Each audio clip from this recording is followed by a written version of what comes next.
Good morning and welcome to Temple Update. I'm Becca Hendrickson. And I'm Raina Stewart. The season of giving, and Temple's gift to students is a new fall break. The university added 3 days to the traditional Thanksgiving holiday, so now students get a full week off from classes. This is the first time the university is having a week-long fall break. Updates Karina Cheung asked students and faculty how they felt about having the extra days off at this point in the semester. I'm not from the Philadelphia area. I live in Pittsburgh, so I get to go home and spend time with my family, actually spend time and not just rush there and come right back for class, so I'm excited about it. Only 2 or 3 extra days, but it's still nice. I mean, winter break's a little smaller, but it's good. I enjoy it. The new fall break overlaps with Thanksgiving and gives students more travel or relaxation time, but some are worried about their upcoming final exams. Also a little bit annoying just because the few days that we come back and everything is due like right then, and it's just kind of a little bit stressful, to be honest. It's kind of a bad time to have a huge break. A big change in schedule isn't a big change only for students, but for professors as well. It's kind of hard to give a group project when some of the group members might be traveling across the country for break, and that's what made it difficult. So I sort of moved things up a little bit because when we get back from break, we have 2 more classes and we're done. The university decided on this specific week in the interest of its students. It allows students, particularly from outside the area, to go home, spend time with their families, and to recharge and to have that time to get back at it for finals. The break will impact the following spring semester, with it starting a week earlier, and the May commencement has moved up a week as well. Reporting for Temple Update, I'm Karina Cheung. Some students are making the most of the week off by traveling, and even more are able to go home with the extra time. We spoke with students to see how they're spending their break. For fall break, I'm probably just going to go home, see some friends, hang out with the family, just catch up with everyone. My plans for this fall break are to not have plans. I intend to sleep. I just want to relax. Honestly, the semester got really stressful right now, so Thanksgiving, shove my face with some food and just relax a little bit. So. Getting home for break, I'm probably going to take the SEPTA and then a train or 2. I drive here, so I have my car here. I live on campus, but then I just take it home when I need to. You know, Becca, I am so incredibly excited for this break. Do you have any special plans? I actually have to go home and get my wisdom teeth out, but you're going to New York, right? Yes, I have to be out in New York in the blistering cold, but at least you'll be warm. Sarah Veronis is outside Presser Hall with your fall break forecast. Sarah, it's been a cold week with record lows. What can we expect for the holiday? Hello and good morning. I'm live outside of Presser Hall on this cold, brisk, and breezy morning. It is currently 36 degrees, but with the wind chill, it feels much colder. I can hardly feel my fingers. For those of you traveling up and down the East Coast during this fall break, let's take a look at your weather. Up north in Boston, temperatures will be in the upper 40s with the chance of showers on Sunday. New York City will be a brisk but mostly sunny 39 degrees on Saturday. For those of you heading down south, expect a comfortable weekend in the mid to upper 60s in Charleston, South Carolina. And for any of you getting away for a nice warm Thanksgiving vacation in Miami, expect temperatures in the upper 70s and low 80s, but look out for pop-up showers here and there throughout the entire weekend. Coming up, I'll have your live 5-day forecast and everything you need to know about Philadelphia weather-wise. Reporting live for Temple Update, I'm Sarah Veronis. Now, university officials want students to know a few things before leaving for fall break. Officials say students living in residence halls should follow a few rules before leaving to ensure safety.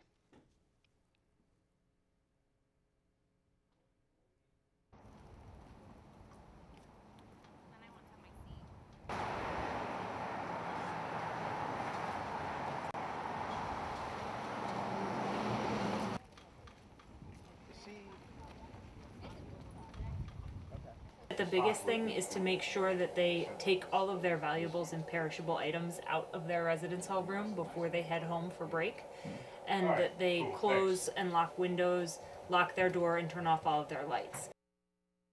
Students who are living off campus, Director of Temple's Office of Sustainability, Kathleen Grady, has a few tips. She advises students to power down computers and all other electronic devices, defrost refrigerators and clean them out, check to make sure recycling waste is removed from rooms, and pull shades down to increase insulation.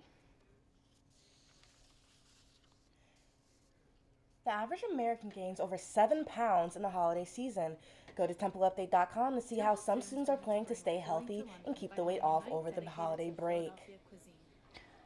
Bill Cosby, one of Temple's best-known alums and a member of the Board of Trustees, has come under fire recently as decade-old accusations of sexual assault are resurfacing. 3 women came forward this week alone saying Cosby raped them, and NBC has canceled a new show, and Netflix has postponed a holiday special, both featuring Cosby.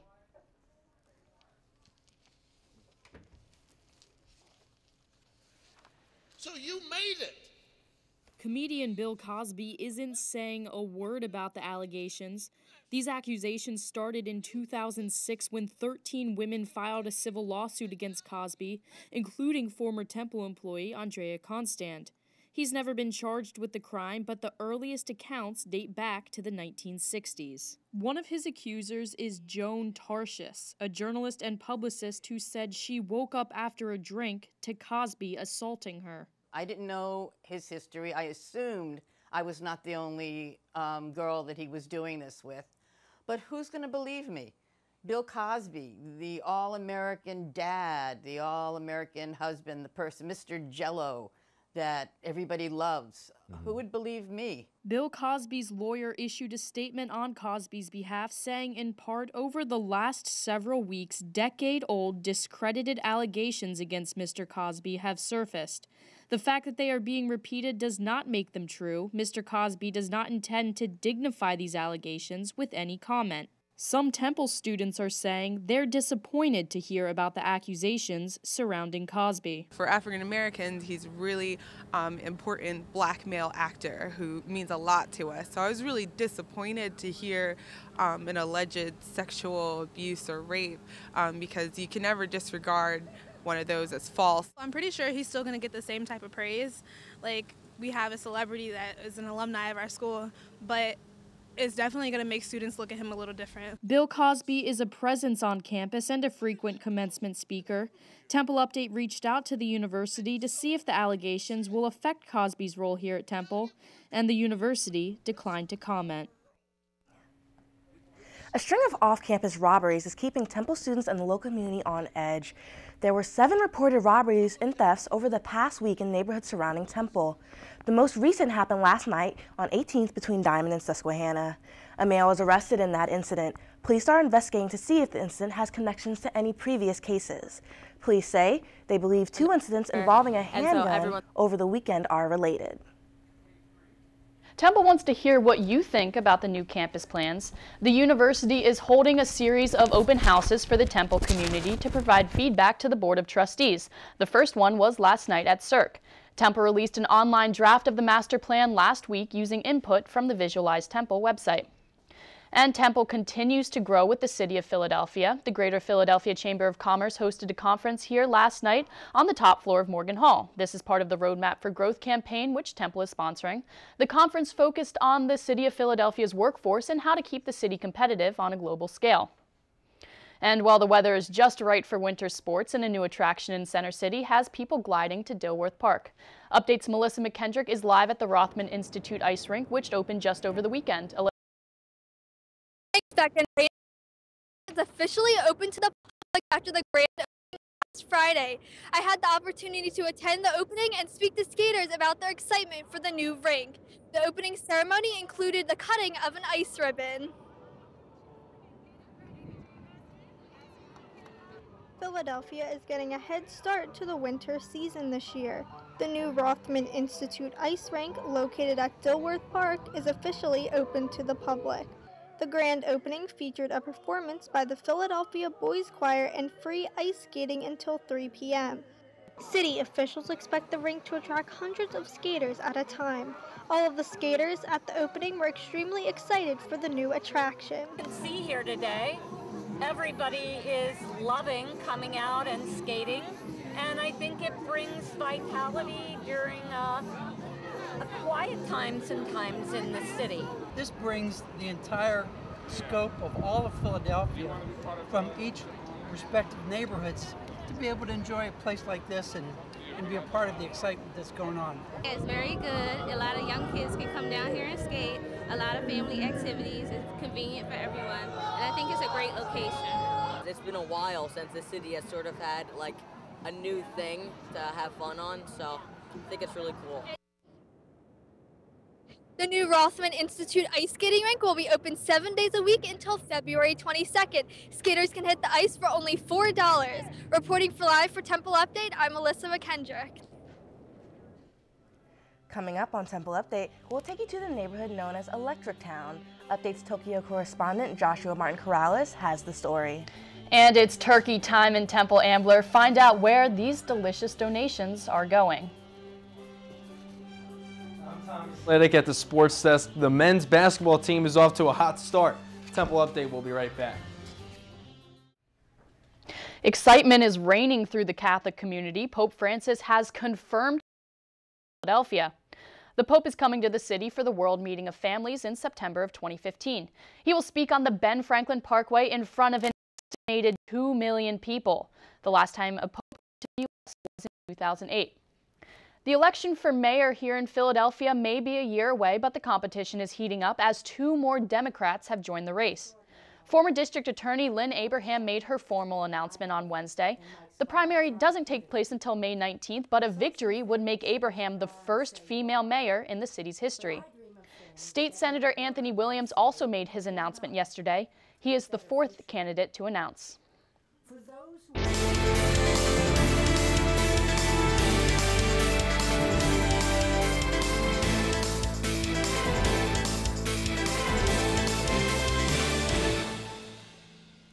Anime, video games, and computer goods are the center of culture in Akihabara. Update's Tokyo correspondent Joshua Martin-Corrales takes us into the Electric City. Akihabara, or as it's also known, Electric Town, is one of the most popular areas in Japan for students and tourists alike. Akihabara, or Akiba as it is often referred to, is considered a mecca of otaku culture filled with anime, video games, and computer goods. Otaku equates to what we call nerd culture in the States, and Akiba is wall-to-wall nerd culture, filled with shops selling all sorts of otaku goods and anime and idol-themed cafes. Akiba also houses most of the maid cafes in Japan. Restaurants like maids act kawaii. Maids can be seen walking the streets of Akiba advertising these cafes, and they're very popular not only with Japanese men and otaku.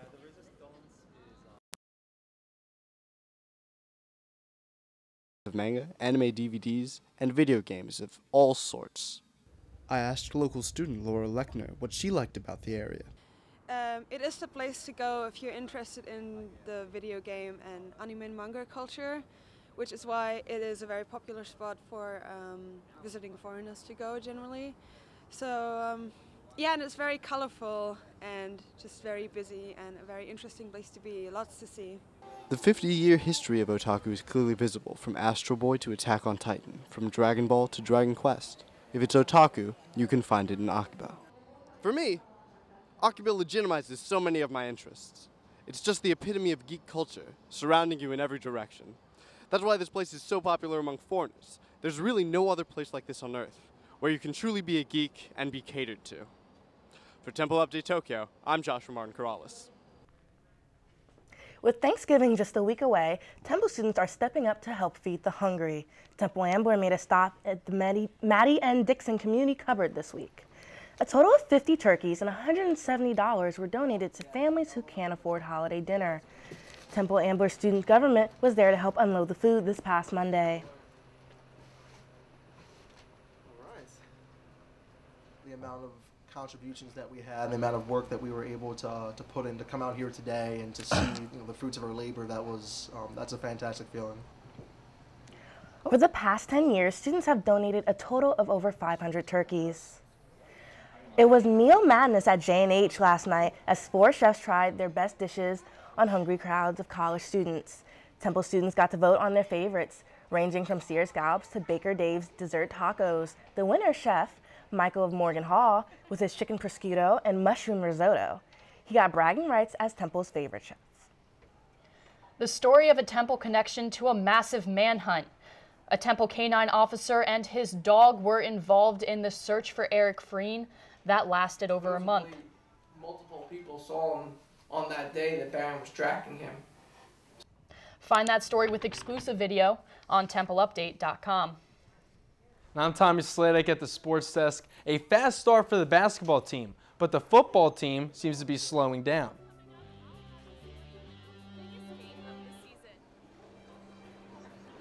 Temple Update, we'll be right back.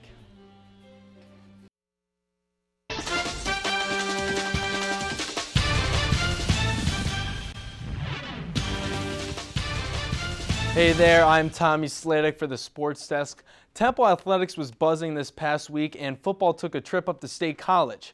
And the 2014-2015 basketball season got underway. Last season, the men's basketball team's 9 wins and 22 losses was the worst record in program history. On Friday, the Owls beat American in their home opener by a football score 40-37. A win is a win, but 40 points would not do it against a good Louisiana Tech team on Monday night. The Bulldogs were ferocious in the first half, scoring all over the floor. Raheem Appleby here nails a three-pointer, and then Chris McCree puts a move on Mark Williams and gets the bucket. La Tech heads into halftime up 38-34. Some magic words must have been said in the locker room because here come the Owls. Daniel Dingle, he's back from injury, drops one in off the glass. He finished with 11 points. Owls take a 44-38 lead in the first, scoring the first 10 points of the half. And then the Bulldogs try to make a comeback, but Josh Brown says no way. He hits a three-pointer from behind the arc. He finished with a career-high 17 points. Temple goes on to defeat Louisiana Tech 82-75. And then turning it over to the opposite gender, same sport, the women's basketball team hosted North Philly rival LaSalle U at the Leah Core Center on Friday. The Owls and Explorers stayed neck and neck all 40 minutes of the game. LaSalle Sibian Beslow had a great drive to the basket and lays one in for 2. The Owls' Fionda Fitzgerald responds fast and takes one into the paint herself and draws a foul. What a play. And then the last minutes, Tanaya Atkinson swishes the free throw, securing the W. Women's basketball comes out victorious 75-72. So football continued their tradition, playing the Penn State Nittany Lions on Saturday. The Owls look to end a losing streak that stretches all the way back to 1941 against their cross-state opponents in front of 100,000 screaming fans at Beaver Stadium.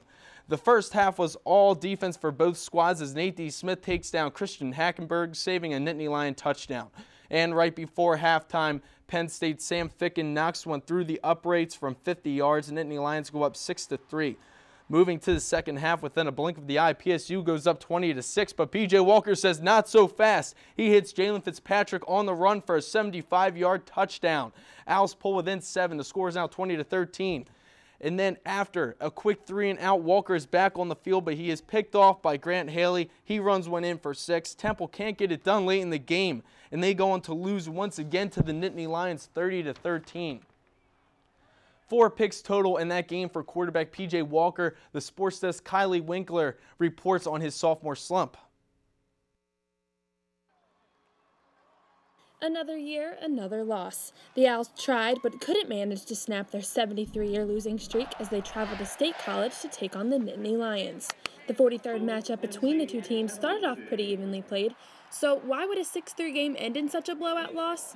Even though the Owls were able to hold the Lions at 6 until the third quarter, it was the incomplete passes and P.J. Walker's 3 second-half interceptions that ultimately led to their downfall. The tight end went the wrong way, and P.J. got out there instead of just doing what he did later, because you can see how dynamic when he just tucks the ball and runs. I mean, he's hard to tackle. He's such a dynamic threat, but he's got to do that, and he just made a decision to throw the football, and that's it's time for him to stop doing that now. Walker has fallen in his sophomore slump, not performing up to the standards he set for himself his freshman year. Since this year's game against Houston, Walker has seen a regression in almost every statistical category following a promising rookie campaign.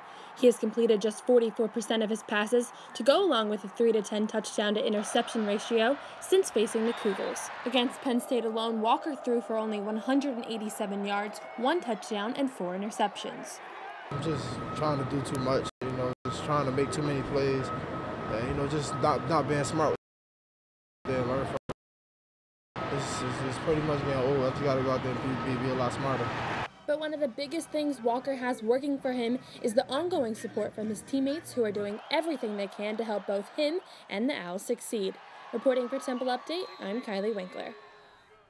The university's fall break may be approaching, but the sports desk will keep on rolling. Men's basketball will take on number 4 Duke tomorrow up in Brooklyn for the Coaches vs. Cancer Classic. Be sure to follow us on Twitter at @TU_sportsdesk for game updates and pictures. Thank you, Tommy. Definitely looking forward to that game. Next on Temple Update, turkeys won't be the only things thawing out this Thanksgiving. Sarah Veronis and your favorite Greek buddies will tell us what the weather is expected to be for fall break. Freezing temps so far this week, Raina, but I'm hoping for a warm-up this weekend. I'll be running that Philly Marathon on Sunday. Yeah, I was watching the news. It says it's supposed to be really warm next week, so I guess we'll see what's going to be up with the weather. Let's go to Sarah Veronis in the Weather Center. She's got that weekend forecast. Sarah? Hi guys, today is a brisk and cold morning, but the day will be less harsh than we saw at the beginning of the week. Expect a high of 40 degrees today and another chilly evening tonight. Mostly sunny skies today, but put on your scarves as you head outside. Sally, the sorority girl, is bundled up with her hat, gloves, and winter jacket. Lucky for Sally, she will get to lose these winter outfits for the beginning of next week. A shot of cooler air greets us Friday morning, and the day remains cold at 35 degrees with cloudy skies. For those of you traveling to Brooklyn to cheer on the men's basketball team, expect bone-chilling evening in the 20s. Sunny skies will wake you up on Saturday morning, but the clouds will take over the afternoon with a high of 40 degrees.